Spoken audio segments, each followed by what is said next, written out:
I love Fridays, Me too. They're my favorite. even when it's raining and 30. I don't know if I agree with that. Raining in 35 is the worst. The worst. That's what we have right now. I'd rather it be snowing. Boots. Fridays are so good. They are. Thursday can be called Friday Junior, It is Friday Junior. and sometimes Monday can be Sunday Senior. I don't know. Is that a stretch? Yeah, that's a stretch. It's all right. Well, welcome back to the Growing Band Director Podcast. This is episode number 147. Here with Westbrook Middle School Band Director, fantastic teacher, Krystle Smith. How's it going? It's going well. Yeah. I can't believe it's been 147 episodes. Yeah. That's amazing. Thank you. That's awesome. We have one more this coming Thursday of festival rep of the grade 1 and 2 stuff. So like I'm gonna put you on the spot. We didn't plan this part at all. Great. Middle school composers that like are able to make the band sound good, using less to work with. Well, I just ranted and raved about Tyler Grant this week in the group because I did a piece and the kids were sight reading it. And I was just blown away by what he was doing with certain groups of instruments at certain times to make them sound so good. Now, obviously, the prerequisite to all of that is great tone. So you can't make any composer's music sound good without great tone. And I had spent so much time with these kids over the last 3 years getting them to sound good so that when they have these moments, it actually is legitimately good. So in appropriate range and appropriate instrument groupings, in rhythms that are very sight readable. It was a grade 1 ballad at Twilight. If you didn't see my post, you guys all need to buy it. Apparently it's 10 years old, so I am way late to the party. So you've probably all done it, but I found it and I am so thrilled to do it. But yeah, so Tyler Grant for sure. I do a lot of Michael Sweeney. His writing is incredible. Yeah, I mean, those are the two off the top of my head right now. I do a lot of Brian Balmage's. He has a lot of great 0.5, grade 1, 1.5 that have worked really well for my groups. I have recently done a little bit more Carol Burton Chambers because she has some really dynamite 1.5 and grade 2 that I love. But for my younger kids, I'd say a lot of the music that I do with like 6th grade and early 7th grade are probably the first two, Tyler Grant and Michael Sweeney. And you like a Rob Grice too? Yep. I haven't done a lot of Rob Grice recently, but there was a period of time where I feel like I only programmed Rob Grice. Yeah. So I have a lot of Rob Grice in my library. And is it Matt Conaway, Sol Invictus? Yep. That's probably like a 1.5 or a 2. I think it's a 2. Yeah. You turned me on to that piece because we both done the piece. Yep. I did that with an honor band too. And it was a great opener. It was awesome. So you were talking about tone. Yep. Like first of all, pardon me. That was nice. I don't know what that was. It's really awesome being able to teach students who've had 4 years with a band director who teaches them tone. So thank you. You're welcome. So like that insistence on tone, right? I mean, you said we can't talk about tone today because it would take a whole episode, but we are not the keeper of all things tone, but yeah, tone has to be first. Yeah. What is it you say about like band directors who have bands with bad tone? Yeah, I just don't know how you get through a rehearsal. Honestly, I mean, there comes a point where you obviously have to have some tolerance for young kids, and the fact that they're going to have moments where they sound bad before they sound good. I think that's going to happen. You can't like just magically turn on a switch and all of a sudden every note they play is going to sound great. But you have to have a plan every day for how you're going to go from the experimental stage, which undoubtedly is going to have a lot of flaws, to what is the outcome on the other side. So for instance, day 1, it's 5th grade band. They don't even know how to put their instruments together. The first thing we do is teach them how to make a sound on their mouthpiece, because if they don't make a sound on their mouthpiece, well, it doesn't matter what happens with the rest of the instrument. So that's the approach to, okay, it's going to be a 5th grade sound for a while. We know that that is not something that is going to magically be beautiful on day 1, but every day since the beginning of 5th grade band, every class we do mouthpiece exercises, and sometimes they're long tones, sometimes they're rhythm drills. They're as annoying as heck, but I'm at the point with my flute players right now. I'm responsible for the flute class that we're working with their head joints, and they're doing all the tones on the head joint now, that they can do at this level. So What are all the tones? I would do their open tone on their mouthpiece, so they're not covering the end. I always model for them, so they are always copying me. And then I have them cover their end with their hand, and they play what I call the low tone because it sounds lower.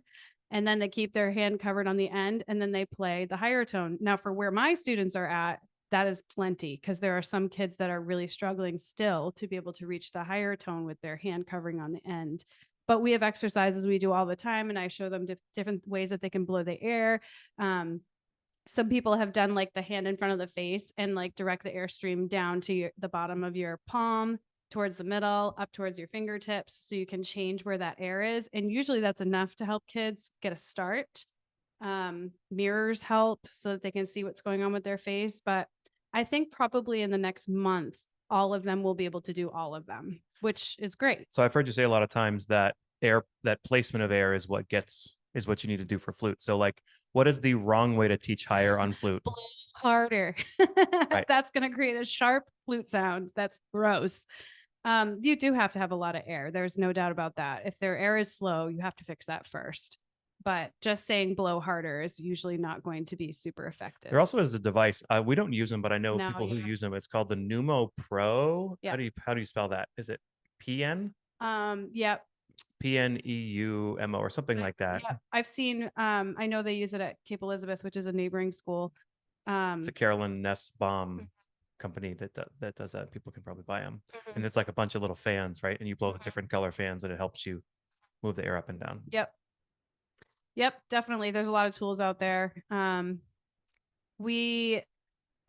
try to just figure out what's going to be the quickest, most valuable lesson that they can even do when they're at home. And I definitely wouldn't send tools like that home, but some people swear by them. So yeah. And so just the insistence, you just talked about flute, but the insistence on every single rehearsal you have with band or a section or whatever, you're always dealing with tone. Yeah. And if whether or not it's like a tone lesson, or you're not letting bad tone go. No. And if you heard my fifth grade band, you'd be like, that sounds like a fifth grade band. And I'm not denying that. Like, it doesn't sound all, oh, my kids sound like they've been playing for 4 years. No, that is wrong. That is not true. I am a very average teacher, and I do average things, and I don't have this crazy advanced fifth grade band. I just always want the idea of good sound to be in their heads. I mean, I even say to my sixth graders when they're in a full band rehearsal, always play with your best sound, because most kids know that what they're playing is either sounding good to them or sounding bad, and they can improve it just by that phrase. And I know you even say that at the high school, like, just play with your best sound. Yeah, and that fixes it, or at least gets it a lot better. Moves it in the right direction. The other thing you can do too is, because we talk about playing in your trios. I don't know if you use that phrase or not, but like the person on your right or your left or front and back, you're in a trio or a quartet or whatever. And then the minute you say that, they're always thinking about the word we and how I sound with these other people. And it's amazing how much better the band sounds, rather than just like, I'm thinking about myself, let's go. And the balance and blend is good. Actually, with fifth graders too, you're dealing with a bunch of kids who they are thinking about themselves when they play. They are trying really hard to like hear themselves, and hearing past themselves in any capacity is very challenging. So you're adding like one extra layer of their brain power to like try to get them to play with a better sound, or blend. That's just way harder. It's like the last thing on their mind is, oh, there's like flute players in front of me. I had no idea, because I'm playing the saxophone, and it's the loudest beginner instrument in the history of all beginner instruments ever. And the older they get, the further away they can listen. Yeah. So like, I think Andy Boysen calls it like level 1 listening, and then level 2 listening is like, some people pass that, and then 3 might be like a separate row or something. But just thinking out more and more. So just that focus on tone is huge. We've had you said a couple people have reached out, one to me and a couple to you, about the script that you do with your fifth grade band concert. People listen to our fifth grade and they go, oh my gosh, those kids sound so good, right? Because you just don't let them sound bad. You just teach them correctly. So can we, I know we don't have the script in front of us, but like what is your first concert look like with those beginners? Well, I don't have the luxury of seeing my students often. So I know there are plenty of programs around the country. I know some programs don't even start until sixth grade because when they get them in sixth grade, they might have them every single day. And so beginner progress is made quickly. I don't have that luxury in Westbrook. We see our students twice a week for 45 minutes. I don't start them until November. And so, with the way the concert cycle goes, the most logical thing for us to do since we started the students in November is to have a concert in February. Of course, we've got Christmas break in there, we have a Thanksgiving break in there. So, trying to get the kids to a place where they know 5 notes, and then I'd say, okay, let's do a concert. If your students know 5 notes, here's how you do a concert. Um, I'm not into getting beginning band rep out in front of them. I only have full band classes that meet right before the concert. So they'll meet together 3 times. So all of these limitations kind of came out this idea of an informants. So I wanted to be able to show their parents and their teachers and the administration. Performance. That's like a combination of information and performance. Information. Okay. But I just couldn't see doing a beginning band piece with them. They're just not at that point. They're not ready for that yet. But I wanted to do a concert. And especially because the parents who are there, assuming they don't have older kids, this is the first time they've seen, Right. like they have no idea what they're listening to. Right. No And idea. they obviously put up with a lot at home. And the way you do the concert, really, people leave going, oh, I understand so much more now. Yeah. So we start with how the kids start at the beginning. We talk about some pre-band stuff that we do with the students, including treble clef lines and spaces. I do bass clef too, but just to keep the concert moving, I typically start with treble just to clef. back up a quick second, you conduct. Yeah. And then you have Joey and Delaney, other co-teachers. Yeah. They're the ones reading from the microphone. Yeah. And they have sections too. So they know the kids really well. So it's pretty seamless. You're conducting, but they're kind of the MCs. Yeah. And if you were going to do this, like grab another teacher friend or one of their classroom teachers or an administrator or somebody who's going to be at the concert and can just narrate with you for a dress rehearsal. It's really well. I mean, it goes really well. I narrate for the kids if I don't have one of my co-teachers with me, but we start with the very beginning. I do like a silly posture thing where they have to demonstrate really bad posture and they love that. And then and then we go they're to like laying yeah, down. they're like laying on the chairs and their parents start laughing. And then we go through their mouthpiece sounds and we laugh at that too. We tell people how ridiculous it is that they're playing on their mouthpieces. And we even add bubble tea straws for the trumpet players and the horn players and the trombone players and euphonium as long as it's not large bore. You put a bubble tea straw on the end just to give it a little more resistance. The kids love it. And then we go through the book and we just talk about what they're learning. This exercise teaches the students a new note, a whole rest, explain those terms to the audience, go on to half notes, half rests, repeat sign, quarter notes, quarter rests. All of a sudden we know 3 notes. We're at hot cross buns. Each section is going to do a song on their own. They do a 5-note scale. So the audience hears each section separately and then they hear them together. Yep. We do a 5-note scale. They play Merrily We Roll Along. And everybody thinks it's like the greatest thing ever in unison.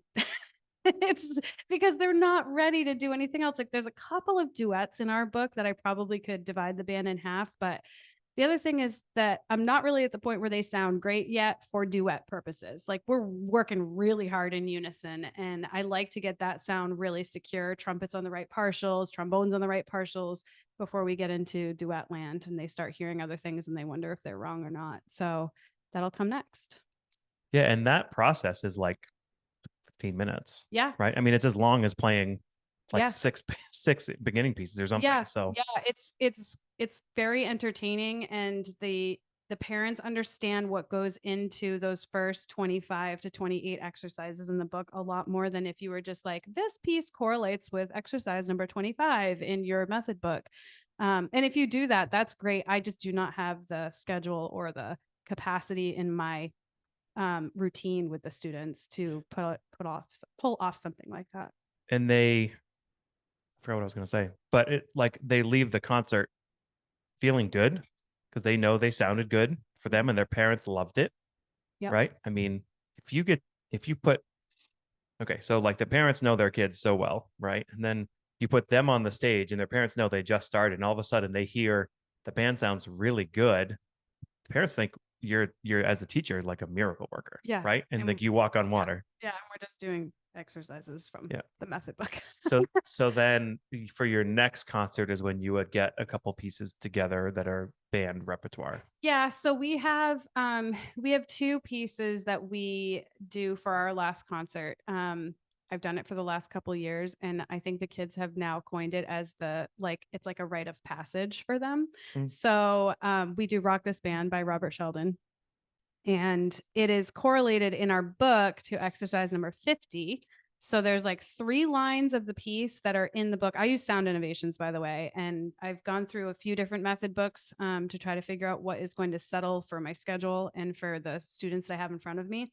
I was writing a lot of supplemental exercises for some other method books, and I settled on this, and I really like how it progresses. I still supplement with this, to be honest with you, but anyway, number 50 is Rock This Band, and it's a 3-line song in the method book. There's also and a band piece called band that you can do too. that literally is a copy of those first 3 lines, and then it adds like a B section, and the A section gets played around with a little bit compared to the method book, but they can play through a piece. I think the piece is 50 measures long as well, and it's like a huge accomplishment for them to get that piece. Yep. And then we do Westbrook All City Band is like our 5 through 12 band concert. You could probably do like an all district concert, same deal, but we all play God Bless America at the end, and that song is very challenging for 5th graders.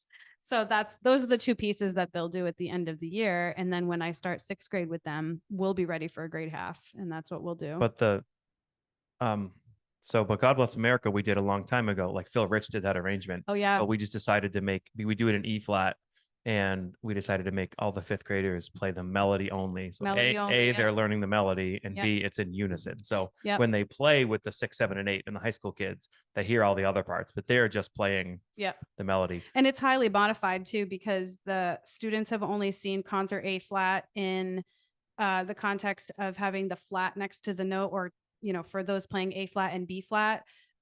We haven't read in the key of concert E flat, so it's actually written in B flat with the accidentals as needed, because that's how they see it in their method book. So the 7th and 8th graders and the 6th graders, actually, we have a cut time arrangement of it that works exactly well with the unison part for the 5th grade. So everybody kind of has their own version that suits them. And I mean, schedule and where you are like dictates things, but you just talked about being in the 6th grade. So for us, that's the 2nd year. Yep. And working on grade half. You Yeah. know, how many people are like, well, in the 2nd year, we're on a 1.5, maybe 2 by the end. Like, I am not. But you've always been very cautious about not moving ahead before they're ready. But at the same time, like, how do you find that balance? Because you want to push them. Yep. So I mean, I think it just takes time to know how to push them, but don't overprogram. Yeah, I would rather under program and give them an extra piece rather than over program them and have to chase notes, because you're never going to be able to work on tone or any articulations or any dynamic changes. I mean, dynamics are really hard for 6th graders, like really hard, because we're talking about manipulating the embouchure, changing your air. That's like a lot. There's a lot that goes into kids being able to properly do a crescendo and a decrescendo and staccato and accent, and all of those things matter, and they do end up in grade half pieces. So I spend my time on that, and then also work on their rhythm reading, and we do rhythm drills. We do a lot of like warm-up exercises. We do stuff from the book every time we have class to try to forward them a little bit more into grade 1 land. And then every once in a while, there'll be just the right grade 1 that will work out on that first When concert. we talk about repertoire, like in the 0.5 or 1 or whatever, sometimes one thing you point out a lot that I forget to look at is independence of parts. Yeah. We'll look at a piece and I'll say, is this a grade 0.5 or whatever? And I'll be looking at, the rhythms that's asked and the notes that they're using, but I forget to go, oh, that's using 4 different parts. Yeah. Right. Or 6th grade. 3 versus 2 versus 5 versus. So, that's just hard. Yeah. The more independent, the harder it is. Yeah. I was doing I think this is a Carol Burton Chambers piece, actually. It's Moon Song and Tribal Dance. It's in D minor. Also really hard for my 6th graders. Oh man. D minor? It's like, yeah, it's really challenging to get kids to pay attention to the key signature. And oh, sorry. And that's just a hard thing for my students. So we have to write in a lot of the accidentals, and there's this one part where the trumpets are playing one part and then the bass line's playing another part, and it's just the two of them together. And I spent literally 5 minutes on 4 measures today because the trombones had a 2 beat rest and then they came in on a half note and the trumpets were playing. And I'm like, this shouldn't be hard, but it's those little things that throw these students off when they're reading something at a grade 1 level. It starts to get a little bit more independent. And that's definitely something that we have to work through a lot. So, and it takes time. Yeah. One thing that I do when you talk about marking things in, some people might say, well, we already marked it in. So here's something I'll do. I'll say, okay, so there's a mezzo piano there. Say you have to mark it in.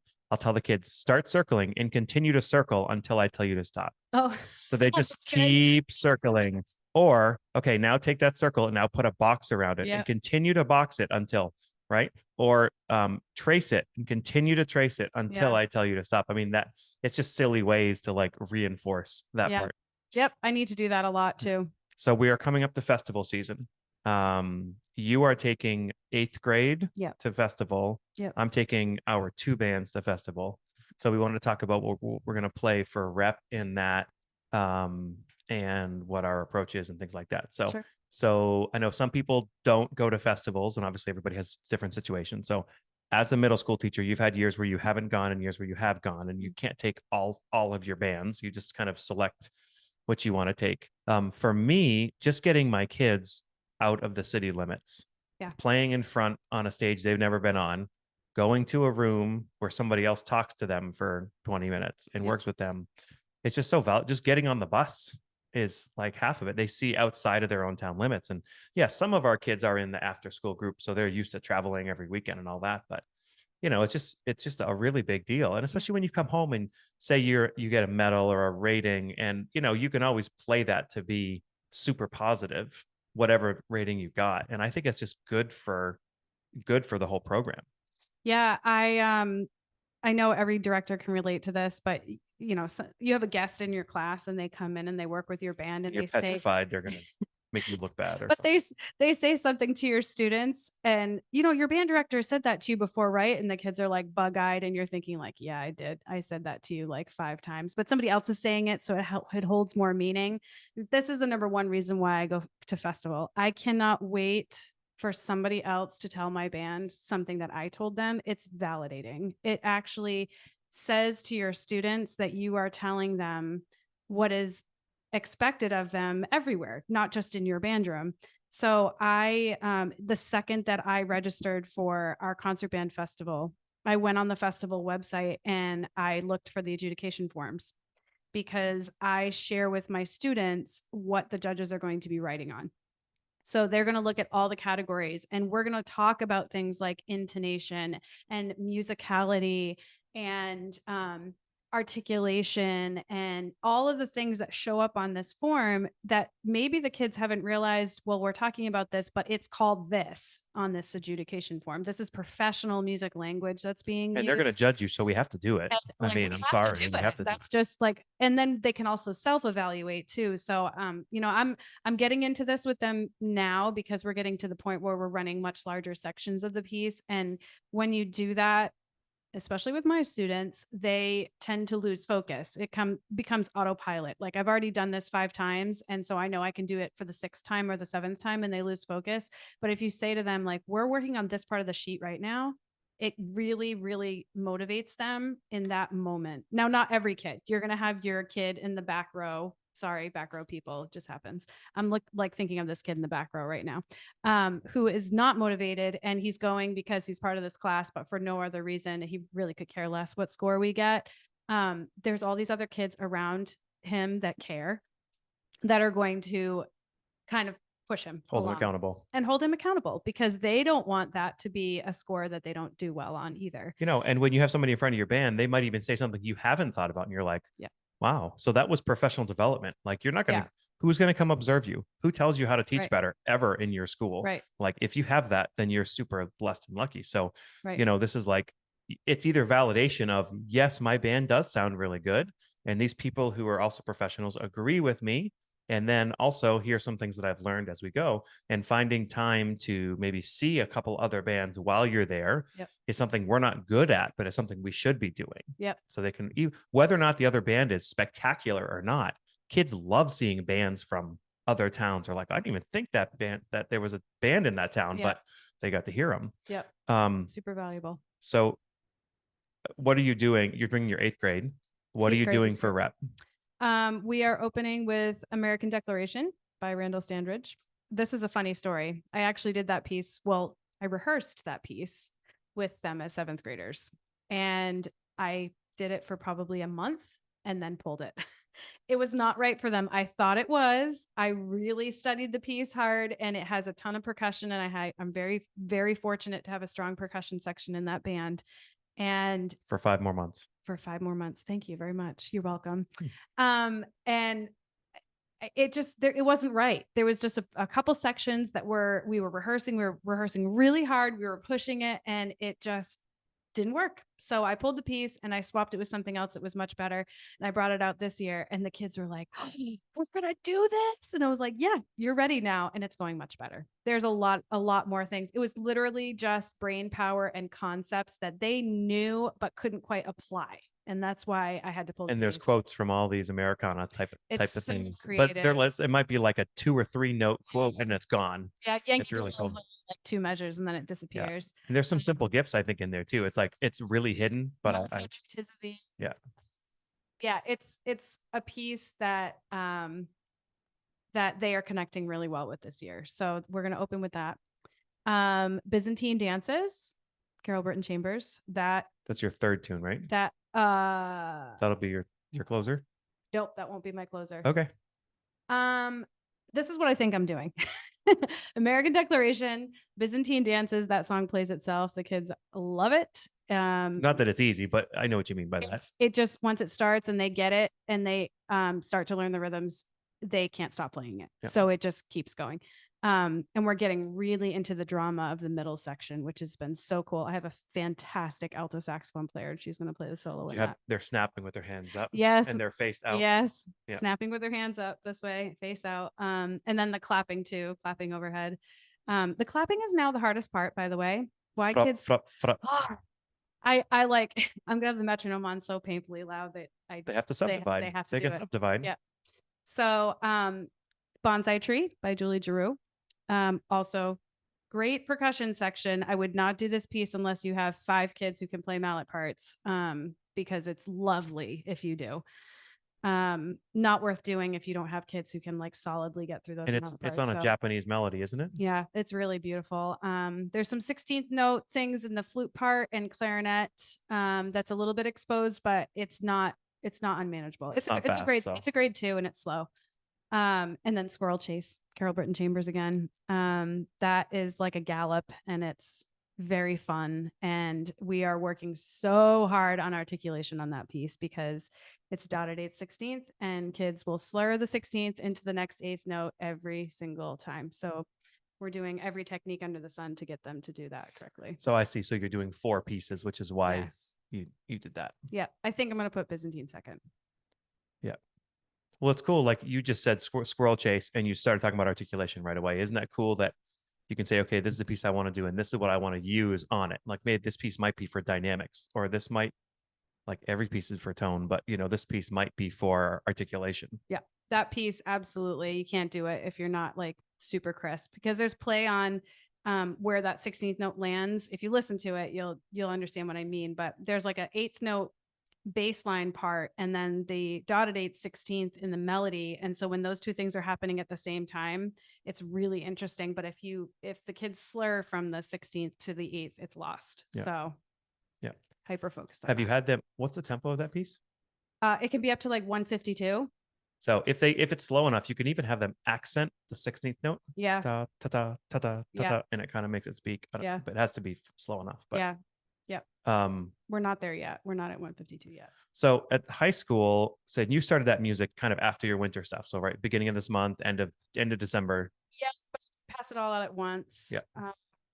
because some things I wanted to do like right away, and some things I needed to do some pre-teaching before I passed it out. So you're going to have basically 3 months Yeah. to work on it. So at the high school level, as you know, but I'll tell people, we do like 6 weeks between concerts because I just found that I just didn't like having 4 months between pieces before concerts and kind of like feeling stale and like, I can't just work on hard stuff, So this has worked really well for us. So we do a beginning of February concert, and then we'll do another one at the end of March. So that being said, our festival rep, I just copied it. We haven't passed it out yet. So I'll talk about our freshman band mainly. They have a couple juniors in there, but it's mainly freshmen, a couple sophomores. They're a grade 2.5 band, I would say right now. So for this concert we're working on right now, we're doing Darklands March by Randall Standridge. That has a lot of that D in its minor. That's a really cool march. We're doing Hymn for the Fallen by John Williams, which is from Saving Private Ryan. And we're doing this thing where we actually are having our wind ensemble, who's going to be at the concert anyway. They're learning the choir part, which is optional, but they're singing with the band playing. We just rehearsed on that today, and it's like a really cool effect. It's one of these, you can play so soft in that piece. And it's John Williams, but it's also like you could play it for a festival ballad. I mean, it's great. It's just like movie music, but not like cheesy in any way. And then their third piece is Black Forest Overture by Michael Sweeney, which is super cool. We just featured that in one of the episodes in the grade 2. Cool percussion, very kind of contemporary polytonal, like E flat major chord and F major chord at the same time, and things like that. So they're doing that. And then I have to remember what they're doing next. So then we're going to pass the music out, and they're going to have 5 rehearsal weeks to get ready for the next set of stuff. Yeah. So like I would rather do more music a little bit easier. So we're not going to touch anything past a 3. Like we're not going to touch 3.5 at all. Yep. Because it's just, I don't know. I don't really want to shove a lot of notes down their throat. And I don't think they want that either. So in this program, they're going to start, and this might be a 3.5, I don't know, with cenotaph, which the definition of cenotaph, which is CENOTAPH by Jack Stamp. Do you know what that means? No. Cenotaph is like, I don't have it ready, but it's like a still structure, like the Washington Monument is a structure that is very that doesn't move. So I don't, but maybe an inanimate one. I don't know exactly, but it's this very contemporary fanfare, and it's a 3 for sure, but it's like easier than it seems. I think it is, at least. I guess we'll see. So that's a really cool piece. Then we're going to do Brian Belmage's Blue Ridge Reel, which I played for you a long time ago, but we have a big and good clarinet section, and it features them a lot. It's like this hillbilly Appalachian kind of reel. Kelly Anderson conducted that as an honors band conductor. For like middle school honors band. And it was very clarinet heavy. She's a clarinet player, I think. Yeah, and it's cut time basically. So it works a lot on that. Then this might be a stretch. We're gonna do, I know they call it a grade 2, but anything Copeland is not a grade 2. We're doing Down a Country Lane, which, if people don't know, was written for Time magazine as a solo piano piece back, I think it was in the 50s, where they commissioned all these famous composers to write like almost beginner piano pieces. So this piece is like F major and then F minor in the middle and F major after that. And it's super pretty. And so that's going to be our ballad. And then our last piece is a 6/8 march that I think we're premiering, the State of Maine march that Heather Hastings has arranged and adapted for us. And it's going to be a great 6/8. So we're doing Copeland and Jack Stamp, and then a cut time piece and a 6/8 piece. So for me, like that's the teaching stuff right there. We should talk about 6/8 for a minute. Sure. It's like, I remember in our first few years in Westbrook. So Kyle and I started in Westbrook in 2006. And I remember in our first couple of years in Westbrook, he would say to me, we probably should do some more 6/8. And I'm like, yeah, you're right. We should do some more 6/8. All right, I'm going to go do some research on 6/8. And I was finding like all these marches. They're like grade 3, grade 4 marches in 6/8. I'm like, okay, this isn't going to work. I got to find something easier. And I came across All You Young Sailors. We talked about this piece before by Pierre Laplante. It was fantastic. Well, then I found out that Starfire Fanfare by Randall Standridge only uses, I think, 4 different types of rhythms in 6/8. So you can teach a 6th grade band how to play in 6/8. I'm doing that with my band this year. because I was like on a mission still. I feel like this has been a 15-year long mission of I must find all of the 6/8 pieces that I could possibly do with middle school band because there really aren't that many. Yeah. It's that what's the piece? Castle Bay, Mhm. Gene Milford has a fantastic 6/8 section in it. And I want to say one of the movements from Little Sweet for Band that I did last year with your now freshmen when they were in 8th grade might have also had some easy 6/8 stuff in it too. But that's been a challenge to try to get kids, other than reading the few lines in their method book that has 6/8, to try to get them to You got to be do focus 6/8 work. yeah, for sure. Like the rhythm pack. I have a rhythm packet of like 8 pages of Yep, 6/8 now. same. And here's my biggest thing. You probably remember me saying this or not. I don't know if you've done it at all, but like nursery rhymes. Nursery rhymes. Like we have a page written Yep. out, 2 pages front and back of just nursery rhymes in unison. Yep. And if anybody wants them, just send me a message and I'll give them to you. Yep. And they're super simple, but it's like Humpty Dumpty, row your boat. I don't remember all of them now, but there's all these tunes that All I can think of is I want a hippopotamus for Christmas. I put that in there too. It's a grade 2 march and it's beautiful. But like doing that nursery, the kids know do dee do da do da dee do dee do. Like they know that because they sang it when they were little. And their first experience with playing 6/8 should not be in your high school band. Right. It just shouldn't, because you're going to be teaching them dotted quarter notes, dotted half notes, triplet rhythms everywhere, rests. Like that's like, oh my gosh, it's like they're literally reading 6/8 another is language. not hard. It's not, but hard. they need to be exposed to it when it's a little bit more accessible to them and not when they have to learn everything. So for anybody who's a parent, think of a time when your kid was just playing with a toy and they're making up a little song, right? It's almost always in 6/8. Like 6/8 is in them. You just have to, and then once you can take the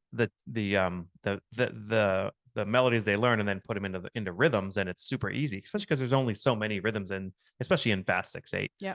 We did a competition. I said, okay, kids, this was yesterday. I want you to, this is our freshman band.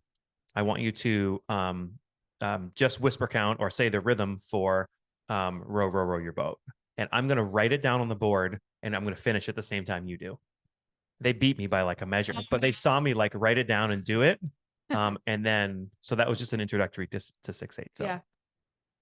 And if people have other ways to teach 6/8, let me know, because we need to know. I used to start with slow 6/8 and do the slow 6 counting and then speed it up. It's harder that and way. that was way harder. So I don't do that anymore. Dream Song, Saucedo. Yeah. If you have a good piano player in your band and you want to feature them a little bit and also teach 6/8, wow, what a great way to teach beginning 6/8 and have your band sound so incredible. You do need to have a good piano player to do it. But and I've done it with high school. Like it is so pretty. And yeah, I would say any level, probably like 7th grade and up. It's very accessible. So yeah, and cut time's the same way. I mean, obviously different, but yeah, like they have to be doing cut time. I mean, it's not harder to go half note, half note, half note, half note. It just looks different, right? So you can obviously do in some pieces, if your kids need it, you can do we're going to start in 4/4 and speed it up. And you can also do this is cut time. Here are the rhythms. Let's just play. You're just translating it to a different meaning, which is kind of what I do now in 6/8. And I guess if you don't know which one to do, like just try one. And if it's going really hard, just try the other way. Yep. And do stuff in unison. Yep. Absolutely do stuff in unison. We do our parade tunes in cut time at the middle school because I want them to have that experience at least once a year, no matter what. There's just not always cut time repertoire in what I pick for them. That's definitely not one of my focuses. Unison band is amazing for every level. Unison band. Unison. Yeah. So getting into our wind ensemble group, which is our top group right now, and we're not going anything past grade 4. Like there was years past where we'd live in the 5 range. I don't think we've ever done a 6, but we've done 5s a lot.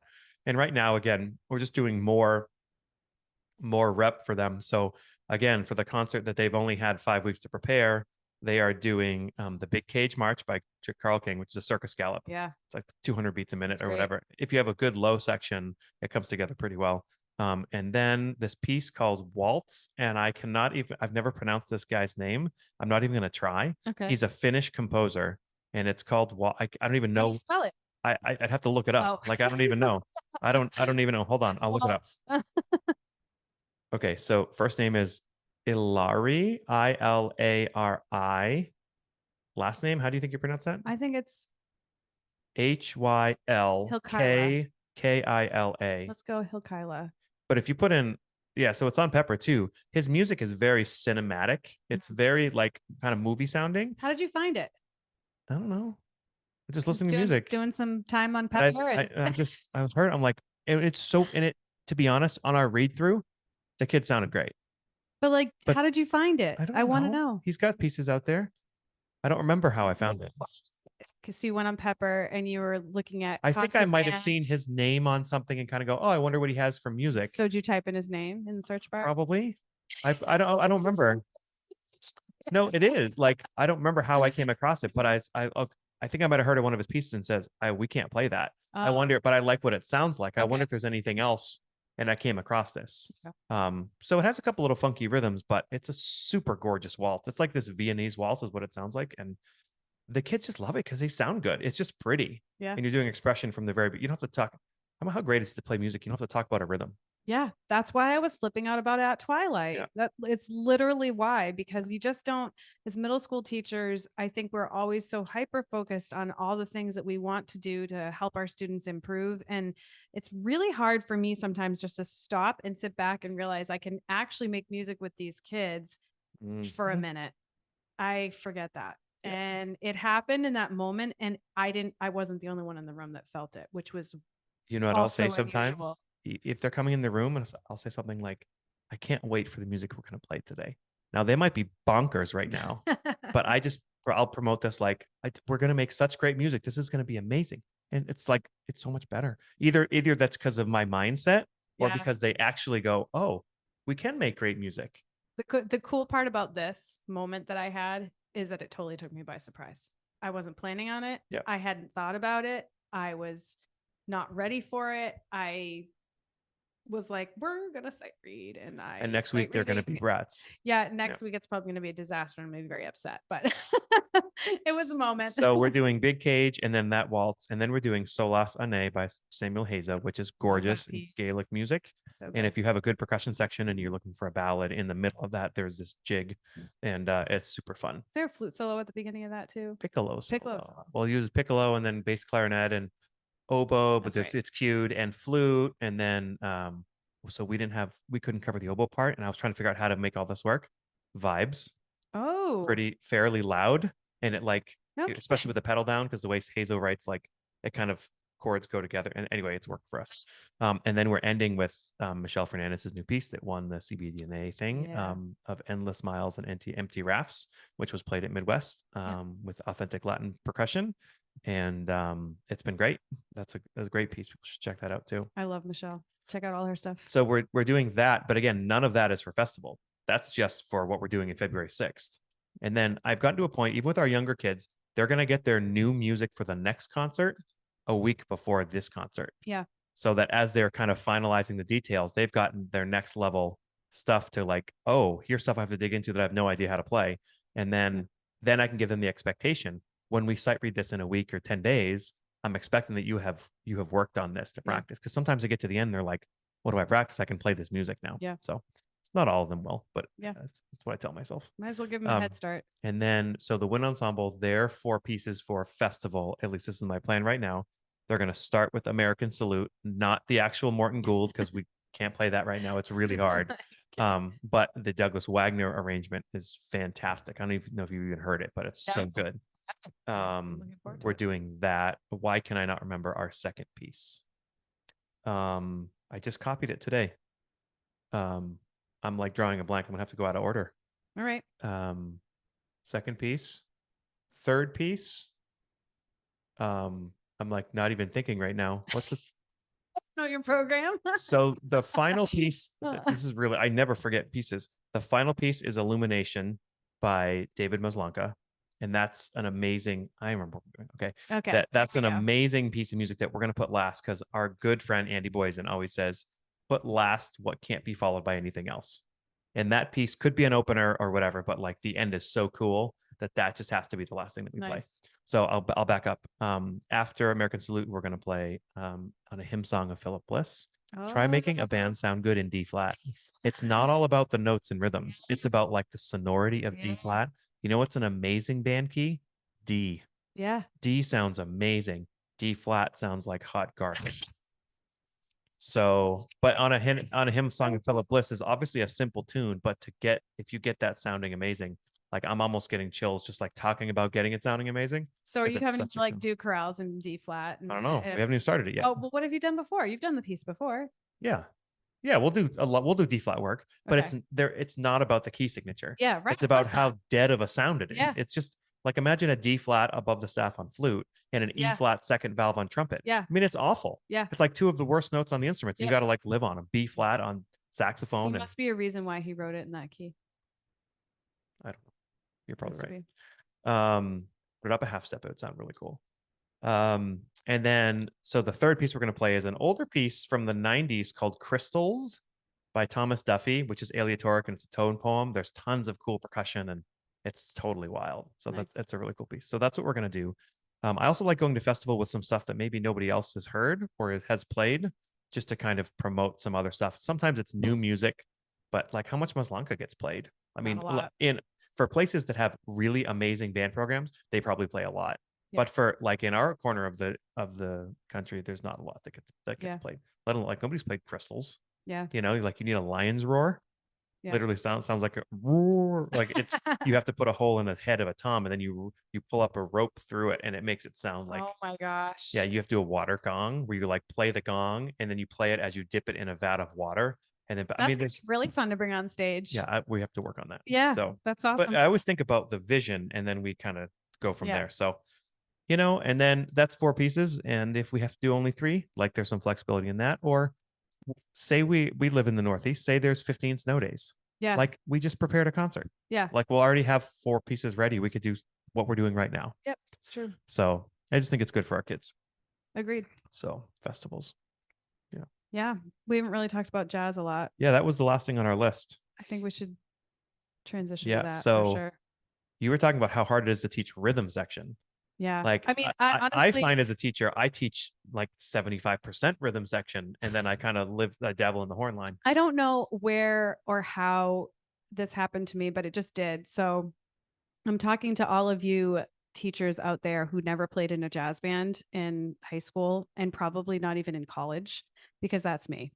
So I never played in a jazz band in high school. I never played in a jazz band in college. You played piano in like middle school jazz band or I played the something? bass line piano part Yeah. when I was in 8th grade. That was the last time that I played and the only time that I played in a jazz band. And then I went to college and I got my like jazz teaching methods course, which was all of 1 semester. And got, It's like got here's out how of to teach band in 1 semester. and then I got to college and I went to a great college. But like, you know, we just can't do it all in college. You end up having to figure out all this stuff on the fly. And I got my first job and they didn't have a jazz band. And I was like, I need to do a jazz band. I feel obligated to make a jazz band happen for these children, but I don't know how to do one. So I was You like, found people who knew and you Yeah. learned from them. Yeah. So if you all over the country probably know his name, Terry White lives in our town and he's done podcasts with Kyle here before because we love him and he is the real deal. And he was a phone call and a visit away for me. He was the first person I thought of and I called him and I was like, help me. I don't know what I'm doing, but I have to do it.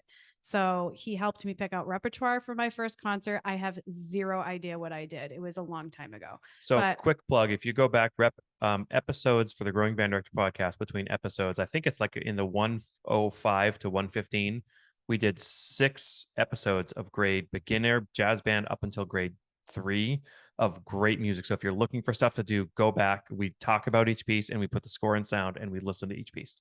I just needed to be like 2 or 3 steps ahead of the kids somehow with these pieces. And I literally had to ask him, I don't know how to teach this. I don't know how to start a bass player. I don't know what to do with the drummer. I don't know what to do with the piano player. I can plunk these chords out, but I just don't know. I don't know how to teach jazz rhythms. I don't know what I'm looking at. Everything looks weird. The script is odd. Like everything was so overwhelming. And he walked me through all of it.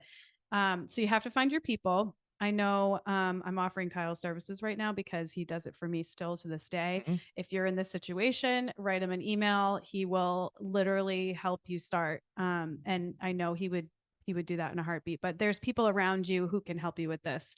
And I still, people, this is not stopped.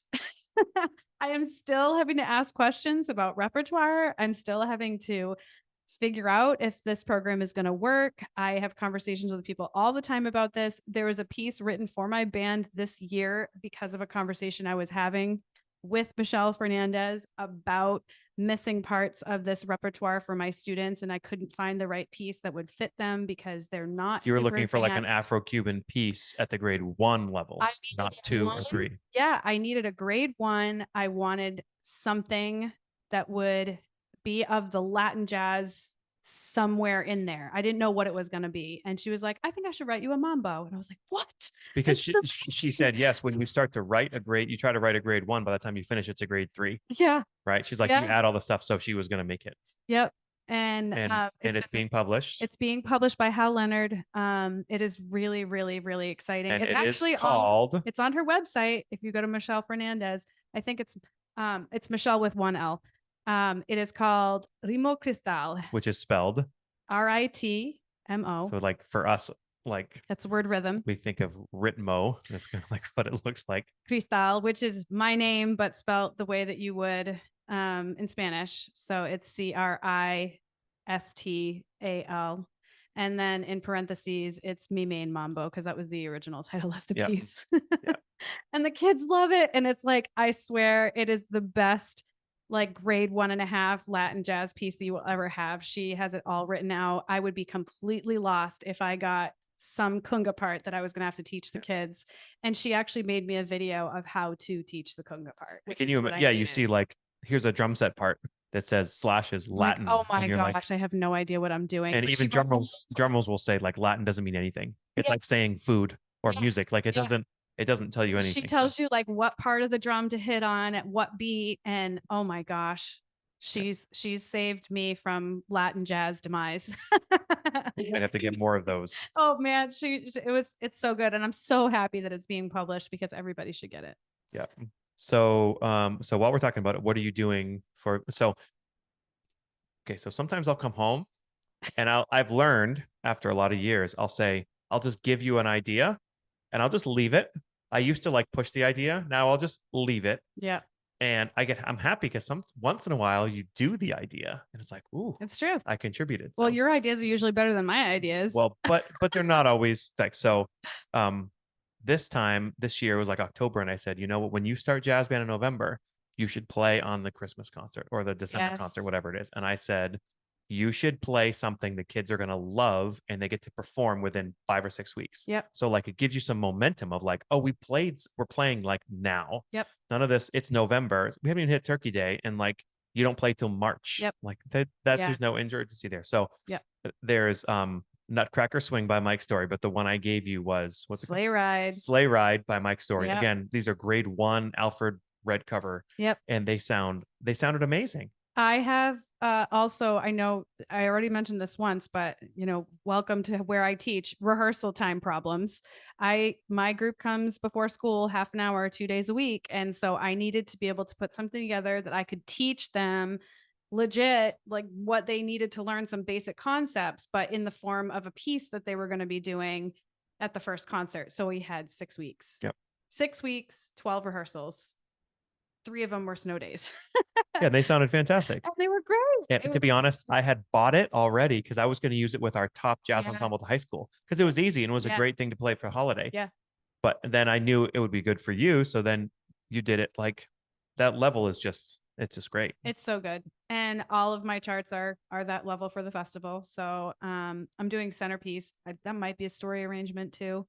But it's not, the articulations aren't all in that one. So I have to have the students write them in. I want to go back real quick. Okay. Hold on. Okay. I don't want to forget this. So we were talking about, so YouTube came up in my mind because obviously we have this access. If you're looking for, first of all, some people might say, I don't want to do holiday music when I'm starting jazz band. I want to do authentic, like I totally understand that argument. but you can find holiday music if it serves that purpose that will help that you can do authentic swing jazz. You're not like doing a different style. You're just using it for something different right now. So you can go into YouTube and just say Christmas jazz band, right? And you'll see all the Hal Leonard and they have like these Christmas lists if that's what you were looking for. Yep. And you'll see some 4s and 3s and 2s, but you'll see some of those red covers come in there Yep. too. So I think that's how I came across a couple of those, and I think we featured them on one of those episodes too. Yeah. Okay, so fast forward to your band now, and I just wanted to say, if you're listening to your jazz band or a jazz band, and the notes and the rhythms are right, but it doesn't sound the way you want, the answer is always articulation. Yeah, I go after it on day one with my jazz band. I probably do the same more often now with my concert band than I used to, because I realize the impact that it has, and kids develop habits so quickly.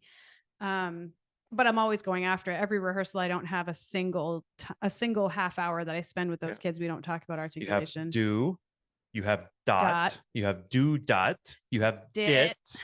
And here's the biggest thing: when you have running eighth notes, and there's lots of different ways to do this for pros, but when you have running eighth notes, have them write in slurs from the offbeat to the onbeat. Do da woo da woo da woo da woo. Yep. And then the next step is they'll play da da da da. They'll make those notes short, and it won't swing, or it'll swing like a brick. And that's exactly what happened with my students. So they did the offbeat to the onbeat. We were good for a while, and then all of a sudden they came into rehearsal, and it was dot dot dot, and I'm like, ah. So then you say, just keep it long. And then all of a sudden they're swinging. Yeah. You know, and then you can take but you go to somewhere, nobody's ever going to tell you that chart's too easy for you. Like if they're swinging, that's what it's all about. So you have to be able to play quickly as a group, like through the chart. So that was the thing with that piece, is I want to get through this chart quickly. I want them to learn the notes and the rhythms quickly, because I need to teach a lot of improvisation on this. This is brand new to them. So we're going to spend tons of time doing this chart and getting as many kids to solo as possible. Okay. So quick rhythm section tutorial. Yeah. All right. Episode number 76 had a ton of this with Dave Dunscombe. And then somewhere in the 50s, I think it was like 49, 50, 51 with John Mastriani and Jeff Smith. We did a lot of this stuff too, but I'll give it to you now. So if you have a bass player, they need to play long quarter notes, not short. They have to be long. And if you can get them to accent on 2 and 4 and be long, you're halfway home already. Well, and new bass players, you can repeat the root as often as you want. Root. I had to do that. So my kid right now, my bass player is an 8th grader. When he was in 6th grade, he played in jazz band, brand new to the instrument. And I was like, okay, I'm doing B flat blues. He needs to know B flat, E flat, F. I can teach those 3. This is how I approached my jazz band the very, very first year that I taught jazz. And I was scared of the bass because I had never held one or touched one in my life. That got me through a lot. They could even start with whole notes. Yeah. Then half notes. And then, but like Dean Neal says, some bass is better than no bass. Yes. You have to have a bass player. You can't start a jazz band. Go find your bass player. By the way, quick, like how to find the bass player tips, because I have done this many times. Percussionists, if you have a large percussion section and you've got a lot of kids who are very solid beat keepers, and only one of them is going to be playing the drum set, have the other one be the bass player. Yep. I have had many drummers actually be the bass player in my band.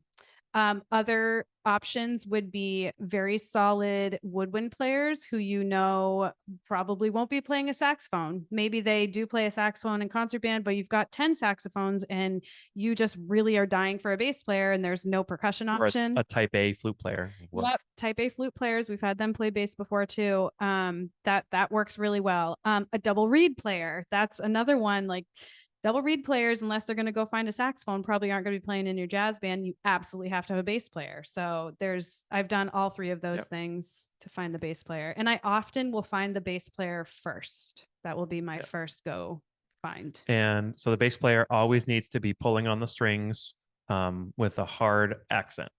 Okay. So drums, hit the right part of the cymbal, like find where the good sound is on the ride cymbal. Define good sound. That sounds ding, ding, okay, ding. Well, like like you have to go up to a cymbal and hit the thing. Right, but not on the bell, not on the edge. Use the tip of the stick. Don't use the shoulder, like all that stuff. Yeah. And hit through the cymbal so you get some sound, like 2 inches below, so it bounces off. The hi-hat needs to be loud on 2 and 4 with your left foot. And then you can even take the left hand and cross it over on the rim and do 2 and 4 there. Even if they just go quarter notes with that in the left side of their body. It's that with the bass line is going to swing. Honestly, if you have a brand new drummer, just do ride and hi-hat and just focus on that until that gets so easy for the kid that he can do it in his sleep or she can do it in their sleep. And don't think about anything else. Like Yep. just start with that. It's really going to get you a long way. And it did for me. The reason I do the left hand too is because it's the same side of the body and they usually can do it pretty easily. But when you hear a band go snare drum on 2 and 4, in about 12 minutes, I can't say that. You want to poke your eyeball. Yeah, you want to do that. So that's why I have them turn it over and put it on the rim and kind of like do the knock. Yeah. It's just as easy. And that 2 and 4 is like the leash for the band. So when the band can hear the bass and the hi-hat, then it's the groove is there. But you could do that just on beat 4 too. If you want to give the kid one more thing to think about. Hi-hat 2 and 4, but that on 4. The snare. They call that chopping wood. I don't know why. On piano, they should play shell voicings, which are just take the chord and play the 3rd, the 7th, and the 9th. Yep. Even if it's just the 3rd and the 7th, you don't need a full triad. You don't need a full 7th chord. You just don't need it. And the Charleston rhythm works really well. Bop, bop, bop, bop. You put those 3 things together, you're going to be swinging. Yep. The guitar player should also play shell voicings. Go to YouTube. It's not hard. I can do it. You can do it on guitar too. 3rd and 7th or 3rd, 7th, 9th. And they play quarter notes, but here's the big distinction. Like Freddie Green from the Count Basie Band, they play short quarter notes, chunk, chunk, chunk, chunk, with the bass player playing long quarter notes and the cymbal player playing quarter notes on the drum set. And that groove will take you all day long. Yep. And then find your B flat blues chart that you want to do, or you can just teach them C jam blues. Amen. In B flat. Sorry. Who does it in C? Nobody. But that's what I did. That's what I did to make it work. And then, I'm still asking questions because listen to charts. Listen to charts. And do that in your rehearsals too. I just on Monday, we're working on a Terry White tune called Past My Bedtime. It's a la Lil Darlin'. Very hard for middle school students to understand that style and grasp it and be able to play it for that length of a piece because they all want to speed up. So literally played 4 measures of the recording, copy, stop the recording, copy 4 measures. Brilliant. Yeah. Guess who taught me that? Who? You. Oh, really? I don't remember doing it in segments. That's awesome. I mean, that's what they needed. They needed that. And there's a key change in that piece too. So it was like, we're going to start right here on the key change, play these 4 measures. This is going to be different.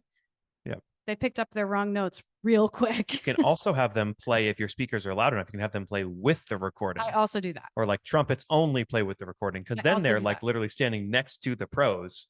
And have to listen. They still have to listen. Kids have to listen. So I used to be terrified of the like, oh, this is rote teaching. I'm teaching the students by rote if I'm going to be playing a jazz piece for them and having them copy, like baloney. Like you have to. Yeah, you have to teach. You have to teach them to read. You do have to teach them to read, but they have to copy the style, or it's not going to be. Well, if you're a flute player, if you are giving a flute lesson, you play with the student. Yes. You model for. Like this. You play with. Yes. It's the same thing for band. Yep. I feel like we don't do it very often in concert band land. And that's probably why I do. I know I do too now, but I didn't used to, because I used to have it in my head that if I did that, I was actually not teaching the kids well. I've actually found sometimes, so this doesn't happen much. I don't overprogram, I promise, but sometimes I'll do with my combined bands. So like some of it might be a little hard for some of our weaker, younger band players, or some section might be a little hard, but I know in the end, they're going to be okay because they're not leading the band in any way. And I'll have them play sections with the recording for like weeks. Yeah. I know that sounds terrible. Yeah. But then guess what? They're going to be playing it with the other group. Yeah. And then eventually they can play it. Yeah. And I don't do that for every piece, but it's just such a nice crutch to use sometimes. Yep. When you have kids who can listen past themselves and they can really pay attention to that, I mean, that's a struggle with some of the kids that I teach. So I have to figure out how much I can do with the recording, but when I can, I do. Also, if you want to know why your kids don't swing, it's because they don't listen to jazz. Yeah. None of our, unless you have those kids who listen, they don't listen. So this is a way of getting them to listen in rehearsal. Or maybe you're not as hyper focused on articulation, because that is a game changer. Yeah. But like you could be playing, what if, I mean, some people are probably gonna feel bad about this, but like, what if you play this chart for 3 months, you go to perform it and they've never listened to it, Oh yeah. or No. you've never listened Oh, to boy. it, and you go, oh, like that. Just, you can save money on lessons. Just copy the recording. Like whatever the drummer does on this recording, have your drummer do that. Yep. I mean, if you have nothing else to do, you have a model. Yep. Just copy what that is. Yeah. Pick a drummer who will listen to other drummers. That's really important too when you're picking your drummer and you haven't started a band yet. That Because drummer is going to need to listen. okay, so the drummer is like your weather forecaster. The drummer, so if you have like a forte and you want to get soft, if the drummer gets soft the measure before, then that like predicts the next thing. And the same thing with getting loud. But the more important thing for the drummer is the drummer shows the dynamics of the entire band.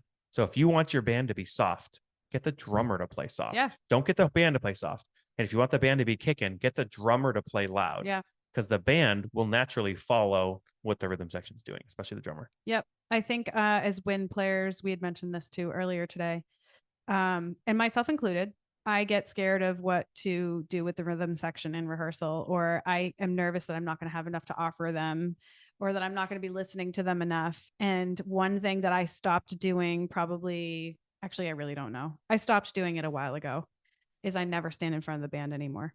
I stand to the side of the band unless I need to actually be in front of them to listen to something or actually teach something where I have to be in front of them. That's rare. My room is not huge. I stand in front of the drummer, in between the drummer and the piano player, in between the drummer and the bass player. I stand over there because then I'm actually going to be forced to listen to what's going on over there a lot more. And as a person who does not think about the rhythm section instinctively, I have to do that now. And then when I have the band on stage, I'm never in front of them unless just to start the tune, and then I walk away. Yeah, if you think of 20 kids in a jazz band, if you have 4 kids in a rhythm section, they need to get 50% of your time. Yeah. So per kid, you're giving them far more than your second trombone player. At least this is like, to me, at least in younger jazz bands. Yeah. Like, because if you had a pro rhythm section, imagine that, a pro drummer, pro bass player, pro guitar player, pro piano player. Yeah. With your horn section. Yeah. Yeah, they'd be killing. Yeah. It's all about the rhythm section. Yeah. But it's scary, I think, to people who aren't rhythm section players, people like me who have very little jazz experience. Like, those are the foreign land instruments. Yep. Those are the ones that I know the least about. I've never played. I didn't take a methods course on. I didn't practice YouTube, myself. jazz drums. Yeah. I mean, literally, there's people forever who tell you all this stuff. But that's real world. That's real life for me. And I know that it was one of my insecurities. It probably still is. I think I've had to work really hard to get to that side of the band and think about them. Well, what a wide ranging discussion this was. I need to go snow blow. Okay. We sincerely appreciate you taking your valuable time and listening to the Growing Band Director podcast. Your students are very lucky to have a band director like you. If you have any suggestions for episode topics or think you have an area of expertise to share on a show with us, please reach out. If you enjoyed this episode, don't forget to subscribe. And if you want to help spread the word, please give us a 5-star review and tell your band director friends to subscribe as well. We're available on Apple Podcasts, Spotify, our YouTube channel, and wherever you listen to podcasts. Thanks for listening to The Growing Band Director. See you next week.